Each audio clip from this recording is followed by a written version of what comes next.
नमस्कार, विंध्या टाइम्स में आपका स्वागत है। बुलेटिन की खबरों के साथ हाजिर हुए हैं। पहली खबर की बात करते हैं।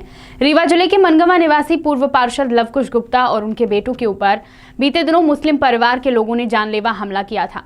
उनकी डंडों से बुरी तरह पिटाई की गई थी। इस पूरे मामले में आरोपियों की गिरफ्तारी और उनके खिलाफ कार्रवाई किए जाने को लेकर वैश्य समाज ने रैली निकालकर रीवा एसपी कार्यालय में ज्ञापन सौंपा। आपको बता दें कि जमीनी विवाद को लेकर मुस्लिम परिवार ने पूर्व पार्षद और उनके बेटों पर हमला किया था।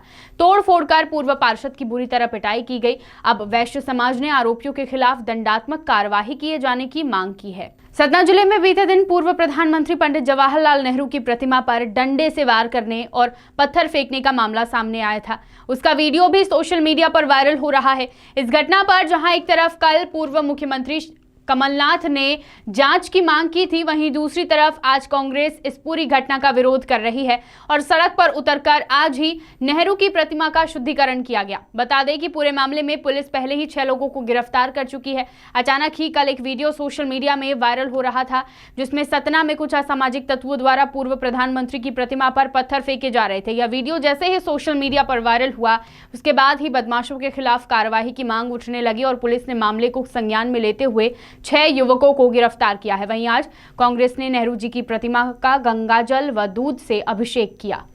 भारतीय जनता पार्टी युवा मोर्चा द्वारा आज रीवा में संभागीय भाषण प्रतियोगिता का आयोजन किया गया, जिसमें रीवा संभाग के युवाओं ने भाग लिया।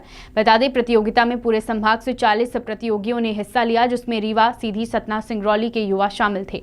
इस प्रतियोगिता में देश में नवभारत, युवाओं की भूमिका, पर्यावरण, आपातकाल 1975, नई शिक्षा नीति, स्टार्टअप इंडिया, आत्मीय व्यवहार और आजादी का अमृत महोत्सव यह विषय रखे गए थे, जिन पर युवाओं को भाषण देना था। अगली खबर की बात करते हैं। रीवा में समाजसेवी ज्ञानेंद्र गौतम ने पत्रकार वार्ता के माध्यम से एक बड़े फर्जीवाड़े का खुलासा किया है, जिसके बारे में उन्होंने अपर कलेक्टर रीवा सहित जिला शिक्षा अधिकारी से भी शिकायत दर्ज कराई है। यह शिकायत सेवानिवृत्त शिक्षक बुद्धसेन पटेल के खिलाफ है, जो मऊगंज से शिक्षक पद से सेवानिवृत्त होकर अपनी पेंशन तो ले रहे हैं, साथ ही दूसरी पेंशन अपनी पत्नी शिक्षिका स्वर्गीय रमा देवी पटेल के नाम से भी ली जा रही है। समाजसेवी ज्ञानेंद्र गौतम ने सेवानिवृत्त शिक्षक पर दोहरी पेंशन लेने का आरोप लगाया है। प्रेस वार्ता में उन्होंने क्या कुछ कहा, आप भी सुनिए। माध्यमिक विद्यालय मऊगंज से रिटायर हुए, वो दोहरी पेंशन ले रहे हैं। वो कई फर्जीवाड़े किए उन्होंने। पहला फर्जीवाड़ा उन्होंने किया कि पहली पत्नी का नाम अपने उस सर्विस में छुपाया। उससे उत्पन्न एक लड़की हुई, उसका भी नाम उन्होंने सर्विस में नहीं दर्ज कराया। फिर उन्होंने दूसरी पत्नी से शादी किया, उसके जो भी औलाद हैं उनका सबका सर्विस में रिकॉर्ड कराया। फिर तीसरी एक उन्होंने जो महत्वपूर्ण फर्जीवाड़ा उन्होंने किया कि एक रमा देवी करके शिक्षिका की वो ख़त्म हो जाती तो उसकी भी पेंशन बुद्धसेन पटेल रिटायर्ड शिक्षक दुगमा मऊगंज दे रहे। उसके में बारिश हो गई। मैंने उसको एक अवैध पत्नी के रूप में बनाया, जो हिंदू लॉ के मुताबिक कहीं भी ऐसा नहीं है कि कोई व्यक्ति 2 पत्नी रख सके। पहली पत्नी का नाम छुपाया, उसके औलाद का नाम छुपाया, और फिर तीसरी मैंने पत्नी रखा उसने। तीसरी पत्नी के उसमें नामनी हो गए और उसकी भी पेंशन ले रहे हैं, अपनी भी पेंशन ले रहे हैं। शादी हुई है क्या थी उनसे? नहीं, शादी नहीं हुई है।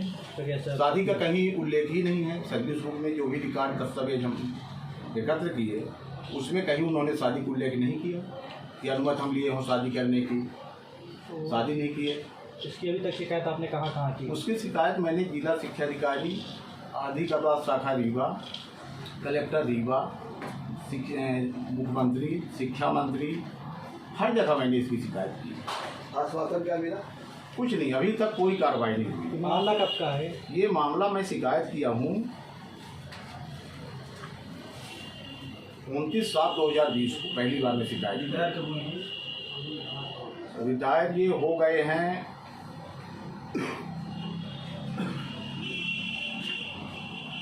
रिटायर का डेट हमको नहीं पता है।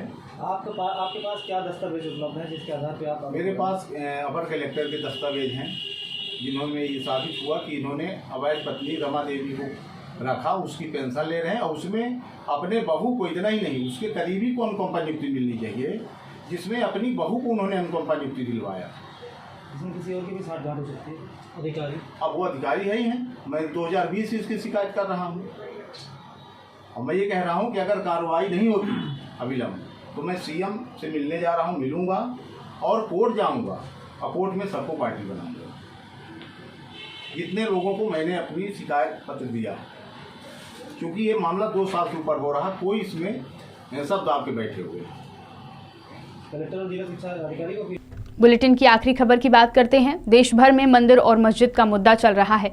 इस बीच एक खबर शहडोल जिले से, जहां इन सब खबरों के बीच शहडोल से अनूपपुर की सीमा में शमशान और सोन नदी के बगल में बने प्राचीन मंदिर पर नजर गई। यह मंदिर कहां से आया, किसने बनवाया, या किसी को मालूम नहीं, पर कहा जाता है कि प्राचीन समय में पांडवों के द्वारा यहां पर मंदिर बनाकर भगवान शिव की पूजा की गई होगी और अब जनसेवा से यहां भव्य कार्यक्रम आयोजित होते हैं। शहडोल व अनूपपुर की सीमा में सोन नदी के किनारे शमशान घाट के बगल से ही कुछ वर्ष पूर्व खुदाई के दौरान 10वीं शताब्दी की मूर्तियां निकली, जिसे ग्रामीणों ने एक जगह रखकर पूजा करना शुरू कर दिया।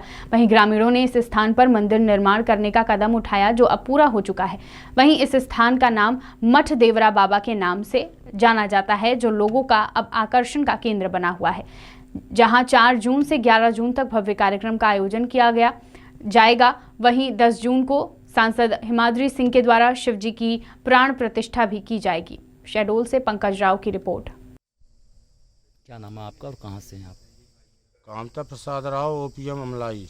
ये जो मूर्तियाँ निकली हैं, कब की मूर्तियाँ हैं, कैसे जानकारी लगी लोगों को कि यहाँ पर मूर्तियाँ निकली हुई हैं, किस स्थान पे है ये, और कहाँ, क्या नाम है इस स्थान का?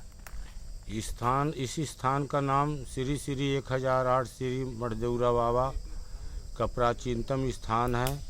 10वीं शताब्दी की मूर्तियाँ निकली हुई हैं और यहाँ ये देव पहले किसी को रहने नहीं देता था। फैक्ट्री का पहले यहाँ पे बंधा बन रहा था, मगर आगे चल के बना इनके चलते। और अभी भी हर आदमी की मनोकामनाएं पूरी होती हैं। जो भी जिस श्रद्धा से आता है, सभी लोगों के जन सहयोग से मंदिर का निर्माण हुआ और सभी लोगों के जन सहयोग से यज्ञ हो रहा है। माननीय सांसद जी के द्वारा प्राण प्रतिष्ठा दिनांक 10/6/2022 को है। मंत्री जी का भी आगमन है, इसीलिए सभी लोगों से अनुरोध है कि ये कार्यक्रम किस तारीख से चालू हो रहा है? ये कार्यक्रम 4 तारीख को कलश यात्रा है और 10 तारीख को शिवजी की और सभी देवताओं की प्राण प्रतिष्ठा है। 11 तारीख को पूर्णाहुति और विशाल भंडारा है। 5 तारीख से प्रवचन का कार्यक्रम। ये स्थान कहाँ पर है? ये स्थान ओपीएम 2 नंबर बंधा के किनारे, सोन नदी के किनारे, ग्राम पंचायत बकी के अंतर्गत आता है, मगर कंपनी के एकदम बगल से है। विंध्य की तमाम खबरें लेकर कल फिर हाजिर होंगे। देखते रहिए विंध्या टाइम्स। बहुत बहुत धन्यवाद।